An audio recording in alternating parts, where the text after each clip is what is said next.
भारत के पूर्व प्रधानमंत्री लाल बहादुर शास्त्री की 11 जनवरी 1966 को ताशकंद में हुई मौत आज भी रहस्य बनी हुई है। आज भी सवाल उठते हैं कि उस रात ऐसा क्या हुआ था कि अचानक शास्त्री जी की मौत हो गई थी। दरअसल 1965 में भारत पाकिस्तान के बीच अप्रैल से लेकर 23 सितंबर तक यानी 6 महीने तक युद्ध चला था। युद्ध खत्म होने के 4 महीने बाद जनवरी 1966 में भारत और पाकिस्तान के शीर्ष नेता तब रूसी क्षेत्र में आने वाले ताशकंद शहर में शांति समझौते के लिए एकत्र हुए थे। भारत की ओर से प्रधानमंत्री लाल बहादुर शास्त्री और पाकिस्तान के राष्ट्रपति अयूब खान वहां पहुंचे थे।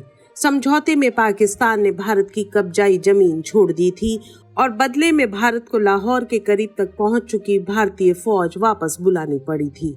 इस समझौते में पाकिस्तान के हाजीपीर और ठिलवाल हिस्सा वापस देने के कारण प्रधानमंत्री लाल बहादुर शास्त्री की आलोचना भी हो रही थी। शास्त्री जी के सूचना सलाहकार कुलदीप नैयर भी उस वक्त उनके साथ ताशकंद गए हुए थे।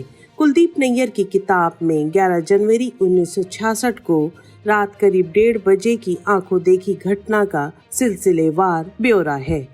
कुलदीप नैयर ने बताया कि वे अपने कमरे में सो रहे थे, तभी किसी ने उनका दरवाजा खटखटाया। दरवाजा खोला तो एक महिला थी। उसने कहा, your prime minister is dying.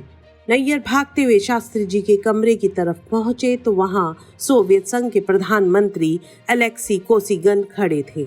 उन्होंने नैयर को देखते ही अपने दोनों हाथ ऊपर उठा दिए। कमरे के अंदर डॉक्टरों की टीम शास्त्री जी को घेर कर खड़ी थी। नैयर के मुताबिक भारत के दूसरे प्रधानमंत्री लाल बहादुर शास्त्री का शव बिस्तर पर लेटा था। उनकी चप्पलें वैसे ही करीने से रखी थीं और पानी का थर्मस ड्रेसिंग टेबल पर लुढ़का पड़ा था। इससे पहले 10 जनवरी को पाकिस्तान के साथ हुए समझौते में हस्ताक्षर के बाद सोवियत संघ ने होटल ताशकंद में एक पार्टी दी थी। शास्त्री जी कुछ देर उस पार्टी में रुके, फिर अपने तीनों सहायकों के साथ वापस 10 बजे अपने कमरे में लौट आए। वहां इस बात पर चर्चा हो रही थी कि अयूब खान के निमंत्रण पर शास्त्री जी को इस्लामाबाद जाना चाहिए या नहीं। शास्त्री जी के सहयोगी शर्मा ने साफ कहा कि उन्हें पाकिस्तान नहीं जाना चाहिए क्योंकि उनकी जान को खतरा हो सकता है। अयूब खान किसी भी हद तक जा सकते हैं। इस पर शास्त्री जी ने कहा, अब वो कुछ नहीं कर सकते, हमारा एग्रीमेंट हो चुका है और वैसे भी अयूब अच्छा आदमी है। इसके बाद शास्त्री जी ने रामनाथ से खाना परोसने को कहा। खाना उस वक्त राजदूत रहे टीएन कॉल के यहाँ से बनकर आया था, जिसे जान मोहम्मद ने बनाया था। खाने में आलू पालक की सब्जी और कड़ी थी। वैसे प्रधानमंत्री लाल बहादुर शास्त्री का खाना रामनाथ बनाते थे, लेकिन 1 साल पहले भी जब शास्त्री जी रूस गए थे तब जान मोहम्मद ने ही उनके लिए खाना बनाया था। जान मोहम्मद के साथ खाना बनाने में 2 रूसी महिलाएं उनकी मदद करती थीं, जो रूसी इंटेलिजेंस केजीबी की थी, जिनका काम होता था खाना पैक होने से पहले चखने का। यहाँ तक कि पानी भी शास्त्री जी को चख कर दिया जाता था। भोजन के दौरान शास्त्री जी के पास फोन आया, जिसे उनके निजी सहायक जगन्नाथ सहाय ने उठाया। दूसरी तरफ से दिल्ली में उनके सहायक वेंकट रमन थे, जिन्होंने भारत की राजनीतिक हलचल की सूचना शास्त्री जी को दी। उन्होंने बताया कि प्रजा सोशलिस्ट पार्टी के सुरेंद्र नाथ तिवारी और जनसंघ के अटल बिहारी वाजपेयी ने शास्त्री जी के फैसले की कड़ी आलोचना की है, जिससे शास्त्री जी थोड़े चिंतित हो गए और उन्होंने सभी भारतीय अखबार अगले दिन काबुल मंगवाए। सुबह शास्त्री जी को काबुल के लिए यात्रा पर निकलना था। फिर शास्त्री जी ने अपने घर पर अपनी बेटी कुसुम से बात की और पूछा कि तुम्हें फैसला कैसा लगा। कुसुम ने कहा, मुझे अच्छा नहीं लगा।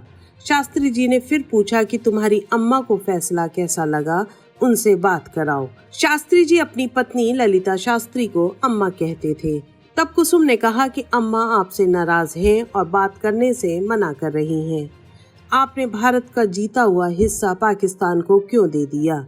लाल बहादुर शास्त्री अपनी बेटी कुसुम को बहुत मानते थे।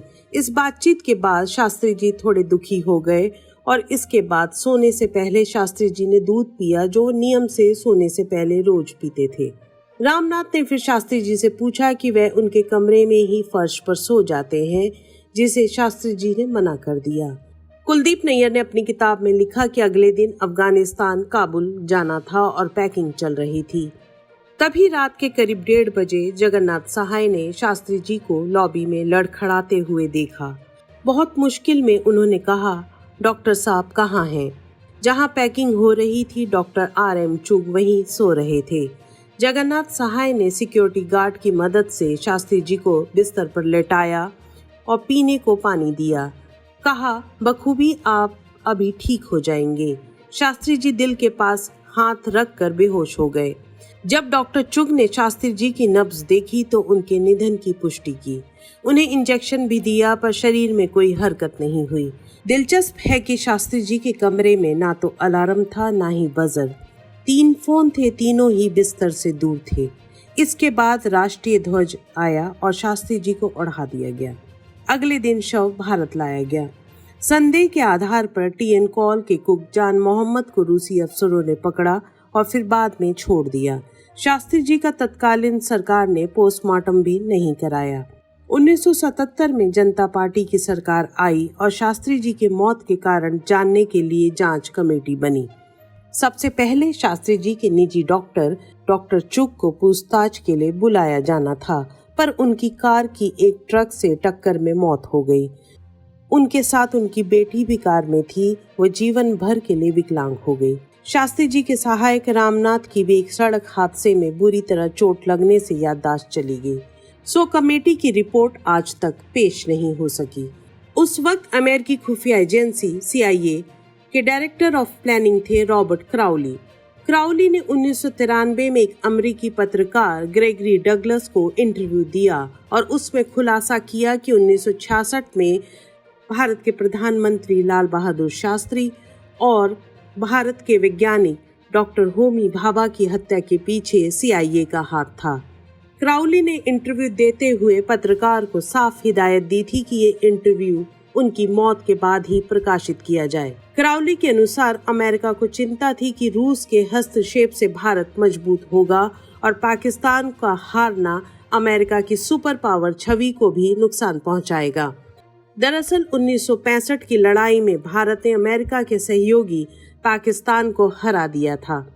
इधर भारत ने अमेरिका के दबाव के कारण परमाणु कार्यक्रम बंद करने से इनकार कर दिया था, जिसमें वैज्ञानिक डॉक्टर होमी जहांगीर भाभा 1944 से लगे थे। लाल बहादुर शास्त्री की मौत के महज 13 दिन बाद 24 जनवरी को एक विमान दुर्घटना में डॉक्टर होमी भाभा की मृत्यु हो गई थी और ये एक महज संयोग नहीं था, क्योंकि रॉबर्ट क्राउली के इंटरव्यू से ये खुलासा होता है।